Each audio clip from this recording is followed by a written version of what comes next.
Grundy County, Tennessee, resting high upon the broad backbone of the Cumberland Plateau, entered the great American conflict not as a land defined by wealth or plantations, but as a frontier community of mountain families who lived close to the timber, close to the soil, and close to the old customs of independence handed down from pioneer ancestors. When the war came down upon the nation in 1861, the people of Grundy County found themselves drawn not into grand political debates, but into a struggle that touched them at the most personal levels: home, kin, faith, survival, and loyalty to the land of their fathers. The county itself was scarcely a decade old, carved out of the great Plateau wilderness where sandstone cliffs, deep ravines, and dense forests made the country feel remote from the wider world. Yet that remoteness proved deceptive, for in the great war that followed, this rugged region became the crossroads and hiding place, the supply path and contested ground for soldiers who marched under both flags. And though Grundy County saw no giant battlefields, its hollows, springs, and ridge lines witnessed a quieter, more intimate war. One fought in the hearts and homes of its people, in the footsteps of scouts, and in the shadows of occupation. Before the war erupted, the people of Grundy County were tied more to family and frontier heritage than to any political ideology. Many lived simple lives upon hill farms scattered near Altamont, Beersheba Springs, and the Pelham Valley, where generations had hunted, logged, raised stock, and coaxed corn and vegetables from rocky ground. But when Tennessee, pressed by the growing storm between North and South, debated whether to leave the Union, Grundy County, isolated upon its heights, reacted with a mixture of uncertainty and caution. The county's first vote leaned against secession, reflecting not a love of Northern policy, but a deep mountain distrust of any drastic political upheaval. Yet as the months passed and the call came for Tennessee to choose sides, the pressures of neighboring counties, the pull of Southern kinship, and the growing belief that the South was being forced into a corner weighed heavily upon these Plateau families. Many who had once hesitated now felt duty-bound to stand with their neighbors to the west and south. Grundy County became a land divided mainly in mind, not in spirit, many leaning Southern out of loyalty, others holding quiet Union sentiments out of equal loyalty to the old flag.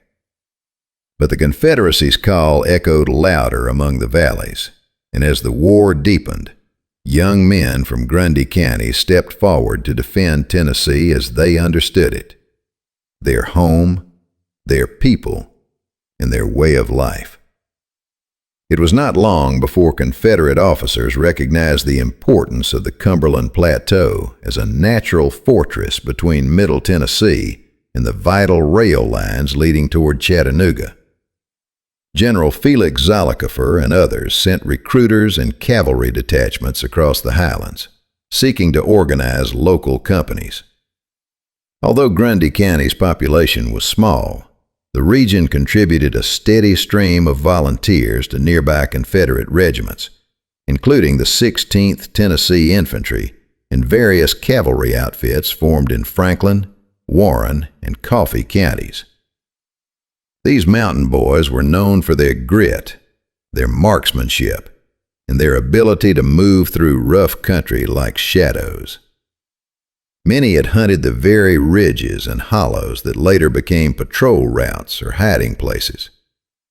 To these men, military service was not about grand causes, but about standing with Southern neighbors, defending home soil, and proving themselves faithful before God and kin. Their families watched them march away down rough plateau roads with pride and with fear, not knowing that many would never return. In early 1862, the war's tide shifted dramatically against the Confederacy in Tennessee. Federal victories at Fort Henry and Fort Donelson forced Confederate troops to abandon Nashville and regroup farther south. With a sudden collapse of the Confederate defensive line, Union soldiers poured into Middle Tennessee, and the Cumberland Plateau, once a safe wilderness stronghold for the South, found itself caught between contending armies. Grundy County became a zone of movement, tension, and constant uncertainty.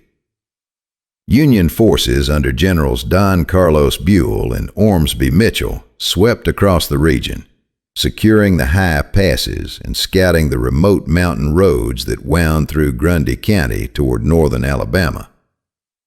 These troops, unfamiliar with the rugged plateau, often relied on forced requisition of horses, forage, and supplies from local families. Though some complied out of fear or necessity, many mountain households resented the intrusion.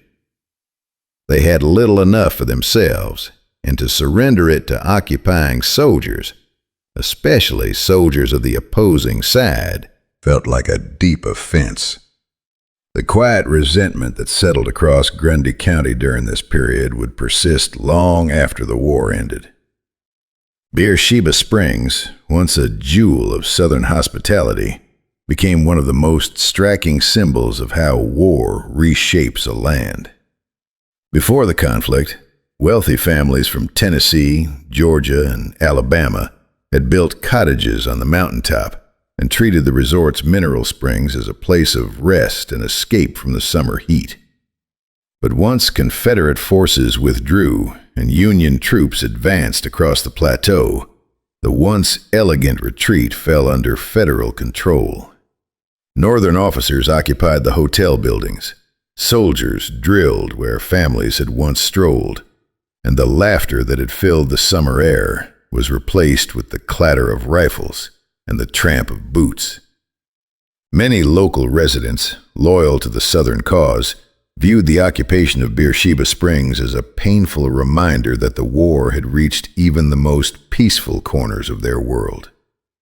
While the Union troops were not always cruel, the mere presence of an occupying force, foreign to the local people in accent, manner, and allegiance, cast a shadow over the community. South of the plateau's rim, Pelham Valley became a contested gateway between Union and Confederate territory. The Pelham Gap was a natural funnel for movements between the Plateau highlands and the vital Chattanooga region. Confederate scouts, familiar with every rock outcrop and hidden path, used the valley and its surrounding ridges as a corridor for gathering intelligence and conducting surprise strikes. Union scouts and patrols passed through frequently, attempting to keep the area under their control. Clashes between mounted men, quick bursts of gunfire, sudden ambushes, and swift retreats became common. These encounters rarely made official reports, but local families remembered them clearly.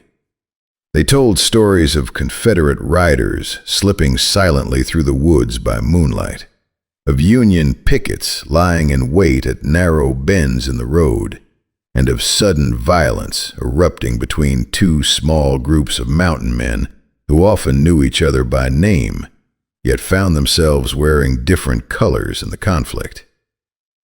As the war grew more desperate for the South, several Confederate cavalry units, particularly those under generals like Nathan Bedford Forrest, swept through the Plateau region, using Grundy County's tangled terrain to strike at Union supply lines.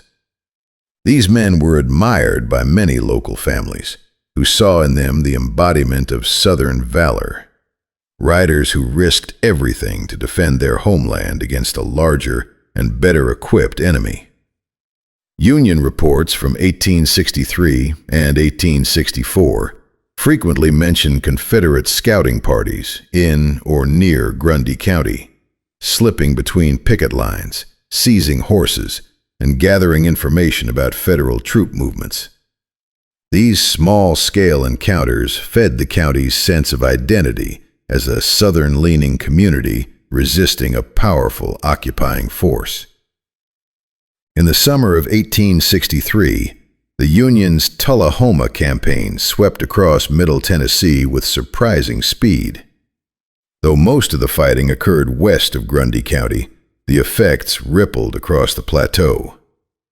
Confederate forces under General Braxton Bragg withdrew through the valleys, and many small units, including cavalry detachments familiar with the mountain roads, passed through or near Grundy County as they regrouped toward Chattanooga. The sight of weary Confederate soldiers moving through the highlands stirred strong emotions among the local population. Mountain families, often with little food to spare, shared what they had. Women carried water to the roadside. Children watched wide-eyed as columns of dusty men with torn uniforms and tired horses passed their homesteads. For many Southern families in Grundy County, these moments deepened their sympathy and commitment to the Confederate cause, not out of ideology, but out of compassion, kinship, and the belief that these men were fighting for something close to home. Yet the Confederacy's retreat also meant the tightening grip of Union occupation. Federal troops established strongholds throughout Middle Tennessee and increased patrols on the Plateau. Union officers viewed Grundy County as potentially dangerous due to its southern leanings and its usefulness as a corridor for Confederate scouts. They launched repeated expeditions to flush out Confederate sympathizers and disrupt guerrilla activity. These operations, while militarily understandable, often felt harsh to local residents. Homes were searched, livestock seized, young men suspected of aiding Confederate scouts arrested, and families subjected to suspicion and pressure. These experiences left lasting bitterness among those who lived through them, shaping the county's memory of the war for generations. In the deeper woodlands and remote hollows, a different kind of conflict took root, one less formal but more personal. Confederate guerrilla fighters, sometimes remnants of cavalry units, sometimes locals unwilling to swear allegiance to the occupying army, used the plateau's caves, ravines, and dense thickets as hiding places. Their knowledge of the land gave them an advantage over federal patrols unfamiliar with mountain ways. They ambushed isolated Union patrols, destroyed small supply depots, and maintained Confederate presence long after organized armies had moved on. To many local families, these men were not outlaws, but defenders, neighbors and relatives refusing to abandon the Southern cause, even when hope dimmed. Union officials, however, viewed them as dangerous irregulars and responded with aggressive measures, often punishing communities they believed offered support. The resulting cycle of resistance and reprisal turned certain parts of Grundy County into pockets of constant tension.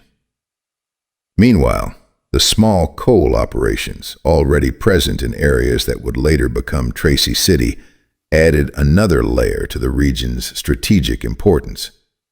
Although full industrial development came after the war, even the early coal seams were valuable to Union forces operating near the Chattanooga front. Federal patrols ensured these resources were kept out of Confederate reach, and the presence of such guarded industrial potential contributed to a stronger Union footprint in the region. But many local mountain families felt that the federal government was exploiting their land and resources at their expense. The occupation seemed less a matter of national strategy and more an unwanted intrusion upon their autonomy and livelihood. As the war dragged into its final and most desperate years, Grundy County remained a land of hardship. Confederate families endured shortages of salt, cloth, medicine, and even basic foodstuffs. Yet many resisted taking oaths of loyalty to the Union, choosing instead to suffer in quiet defiance or support Confederate scouts with what little they could spare. Winter hit especially hard on the Plateau. Without adequate supplies, some households struggled to make it through the cold months. Yet community bonds strengthened under the strain. Families shared what they had. Old neighbors helped one another secure firewood or patch a roof, and faith became a source of endurance in a time of relentless uncertainty. Even after the official surrender in 1865, the scars on Grundy County did not heal quickly. The region had not been burned or destroyed like others, but its social fabric had been torn, and its people left divided by suspicion, grief, and memory. Many Confederate veterans returned home to find their farms neglected, their families struggling, and their communities changed by years of occupation. Some came back maimed or sick. Others never came back at all, buried far from the mountain heights where they had been born. Widows and orphans carried on with what strength they could find. Yet amid the suffering, there was also pride. Pride that they had stood by their kin. Pride that their sons had fought with courage, and pride that even in defeat they had not betrayed the land they loved. Over time, as Grundy County moved into the post-war years and coal mining began to reshape the region, the memories of the war settled into the stories passed down through families. The old Confederate soldiers who survived became elders in their communities, sharing tales of marches, hardships, and brotherhood. They did not speak much of politics. Instead, they spoke of loyalty, courage, and the mountains they had fought to protect. Their descendants preserved these stories as part of their heritage, not as a celebration of conflict, but as an honoring of ancestors who endured tremendous struggle in defense of their home. Thus, the Civil War in Grundy County was not a war of grand charges or famous generals. It was a war of mountain roads, family farms, ridgelines held by scouts, and homes touched by loss. It was a war experienced not in sweeping movements across open fields, but in the quiet tension of occupation, the whispered arrival of Confederate riders in the night, and the steadfast resolve of families who stood by one another in the darkest of times. In the end, Grundy County's story is one of a people who faced hardship with dignity, stood loyal to their understanding of duty, and carried a sense of Southern honor through every trial the war laid upon them. It remains a testament to a rugged land and the steadfast hearts of those who called it home.